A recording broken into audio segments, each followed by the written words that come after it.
Y'all, as the government prepares to release the second batch of UFO files that contain real evidence of actual UFO sightings corroborated by UFO footage after UFO footage, information about the non-human biologics that have been retrieved from UFO crashes is coming to light, even being covered in the mainstream and on the news.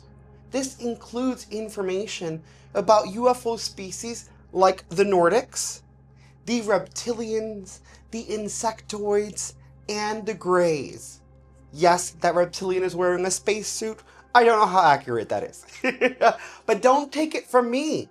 Listen to the news. UFO files a few weeks back, and we just found out over 1 billion people have visited the site. 1 billion. It's got to be a record. The War Department says more files will be released soon. UFO experts and top researchers have been investigating aliens for years. Their sources say dozens of crashed UFOs have been recovered, and what they found inside? Shocking. And do people think that there's one type of non-human intelligence that's visiting the Earth, or is there many, many types? People who have been involved in recoveries have said there are at least 4 types, 4 separate types. Now, I have not had direct access to that, but I believe the people who I talked to. 4 different types of life. 4 different types of life. 4 different species of aliens. Another scientist called them greys, Nordics, insectoids, and reptilians. All of them have 2 arms and 2 legs, just like us. Experts speculate the reptilians are scaly with long tails, like a lizard. Insectoids look like a praying mantis. The greys look like your classic movie alien, and the Nordics look like a regular Swedish guy, but 7 feet tall. We haven't seen the evidence, but Pete Hegseth says more evidence is coming, and there are a lot of believers in Congress. I have seen evidence in a skiff that leads me to believe there are things we cannot explain, and I have observed things that are of non-human origin and creation. That's my opinion. Releasing the files isn't easy. They've been hidden for years, and a lot of people want to keep it that way. The problem we have right now is the deep state's fighting the president on release, and he kept his word, and I suspect some of our not-so-friendly comrades in some of our alphabet agencies are slow-walking a lot of the information. It's about power, it's about control, and that's kind of what runs Washington. So why is our own government fighting so hard to keep these secret? Well, 12 scientists have either gone missing or died. Now, we don't know if that's related, but people are scared to talk. One I thought was going to do an interview, and then a couple days before sent me a message saying, after further consideration and long talks with my wife, I decided I'd be forfeiting my life if I participated in your interview. And I thought that was like very unsettling message to get, obviously, but also very specific word choice, you know, forfeiting my life. And y'all, not only do I find this fascinating, and not only does it make me excited for the next batch of UFO files, but it makes me want to take another look at some previous alien encounters that may have been dismissed too soon. Specifically, and not that it's great, a scary event. The Peru Cara. We've covered this before, and the government poo-pooed it as drug cartels on jetpacks. But now, with this new information, I feel like we need to take another look, because the information about alien species seems to be corroborating the Las Vegas UFO incident with Angel Kenmore and the Peru Caras. So guys, please sit back and take a look at this. Don't worry, beer's on me, because I think you're going to need it today. Enjoy. This is Telemundo's coverage of the events as they unfolded, with translations in English on the screen. Los habitantes le disparan a los supuestos seres, como ven, medio de la noche. Los vecinos dicen que están aterrorizados. Ellos describieron a los entes como gigantes que miden casi 7 pies de altura y que visten trajes que parecen de astronautas. Vamos a escuchar. This gentleman here is describing the extraterrestrials as about 7 feet tall and dressed almost like astronauts, with their clothes covering their body and protecting them, presumably from our atmosphere. Los miembros de la comunidad están haciendo vigilias por las noches para protegerse y tratar de capturar a los supuestos seres extraterrestres que dicen habrían atacado a una joven. Now, it's absolutely insane that even with news reports, like Telemundo has done coverage on this several times, and the rest of the media doesn't take it seriously, and even the reporter in Telemundo is like, no, this young lady was attacked. Like, the reporter was like, I saw the girl. She's not in good condition. This is a serious situation. And it's just absolutely stunning to me that we just overlook it. I get excited about UFOs too, don't get me wrong, and I still am.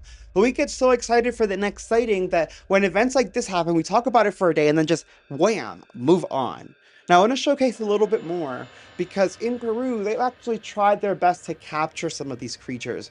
This next clip is actually from 2018 when they were trying to capture what it was that was hanging around in their trees, jumping on their roofs, making strange noises, and picking off their people. Check this out. This was recorded by one of the villagers in 2018. Not only does their reaction make me feel like this is genuine, but the way that this creature is moving through the trees, and the trees actually hiding it like it's behind the objects, it's not hyperimposed or superimposed on it. Like, I think this is very authentic. Look how lanky this thing is. Its neck is so thin and long. This is wild.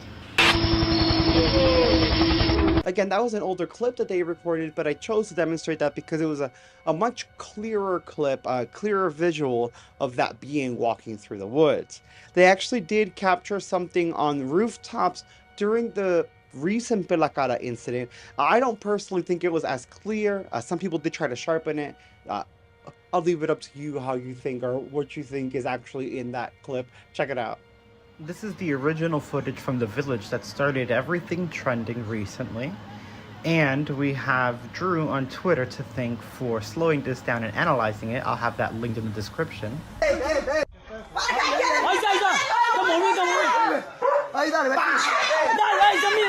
Here we have that zoomed in and sharpened video.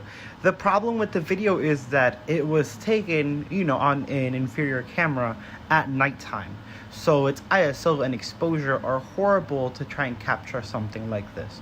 We can glean a little bit of information from this analysis though, even though the quality isn't quite up to par with what we want.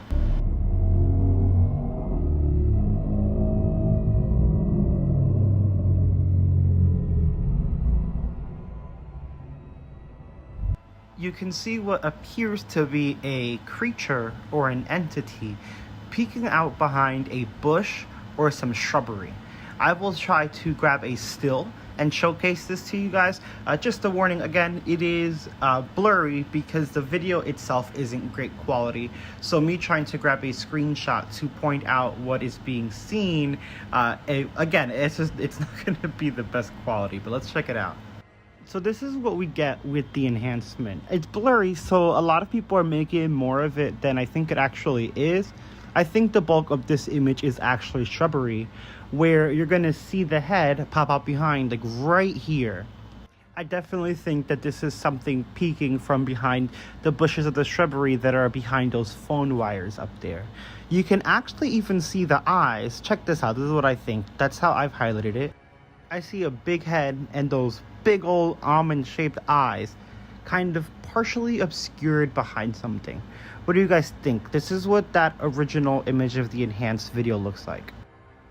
Are y'all seeing what I'm seeing there? I'm gonna replay the original video with some zoom and no edits for you guys to see if you guys see it as well. Let me know what you think in the comments.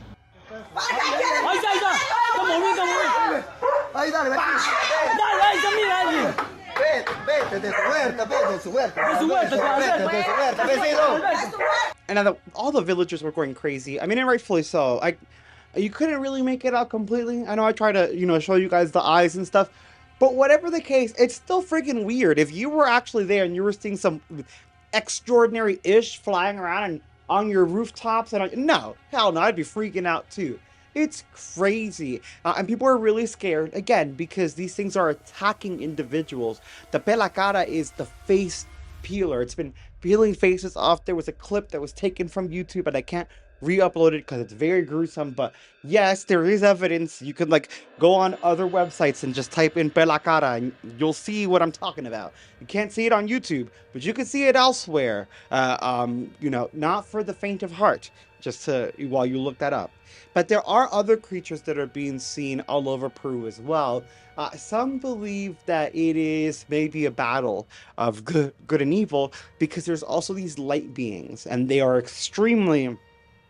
they're very bright. It's like they emit their own light, and some say that they scare off these other strange shadow entities. And it's crazy because we talk about the aspect of religion sometimes on this channel, and it's like, could this be what ancient people were thinking of, like demons and angels, or good versus bad? Like, it makes you really, really wonder. Check this out. Let me know what you think. As of right now, more and more information is being released about the mysterious entities that were sighted in Peru. Oddly enough, since the topic has been trending, locals have been posting photographs of the alleged creatures, with some describing them as giving off bright lights, while others have said that they have big heads with large eyes.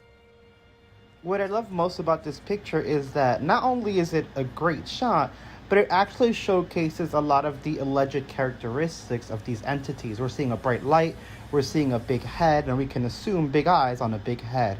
To investigate. Now, with all that we've seen, you would think, okay, well, other media is going to start picking up on it. You know, what do they have to say? Because I told you, Telemundo's covering it. No one else seems to be taking it seriously. Well, the other media did start covering it. And they went on an entire strange disinformation campaign where they start interviewing villagers and telling them, oh, you know, is this what you saw? And having them hold up a phone, and then they showcase like a dude on a jetpack. What they say, it was like gold mine gangsters on jetpacks. That was like the official word. What? And then look how they had this girl like holding up. I even found the clip where that picture of the jetpack dude is from, and it's not the Peru Pela Cara situation. Y'all, check. I'm still pissed at this. Check this out. With outlets claiming that the 7-foot-tall aliens are actually a gold mining gang on jetpacks. With the outlets using this image of a young lady holding up a photo of a person on a jetpack saying that this is what attacked them. However, a quick reverse search of this image shows you that is actually a flipped screenshot from this particular video. What's more is that they actually left the metadata included on the image that they use in the article, and photos that we take on our phone do not usually include metadata like this. This is a post. And really, like, that just, again, I'm pissed. Just watching it again, I'm pissed. And that's what made me make this video again, to bring this back, to put it back on the forefront of your mind. Talk about the Peru Pela Caras again, because one, no one's been talking about it. And two, no one's been talking about it because of this disinformation campaign.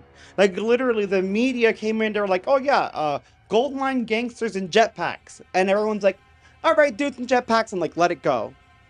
As I just showed you, that was not dudes in jetpacks. That jetpack picture wasn't even from the Peru Pela Cara situation. They just used that to shut everyone up, and now no one talks about it anymore. Honestly, that's kind of terrifying. And it makes me wonder, are these species split between bad and good, or are there just bad and good within each species like there are here on Earth? We are getting these answers trickled down, and when we get information like this, I think it's important that the government realizes we don't need trickle-down information, we need information now. Because if humans are being harmed, we deserve to know and deserve to be able to defend ourselves. Y'all, please, if you made it this far, let me know your thoughts in the comments below, because this is blowing my mind. Also, smash like if you enjoyed the video, and subscribe if you haven't already. I'll see you in the next one.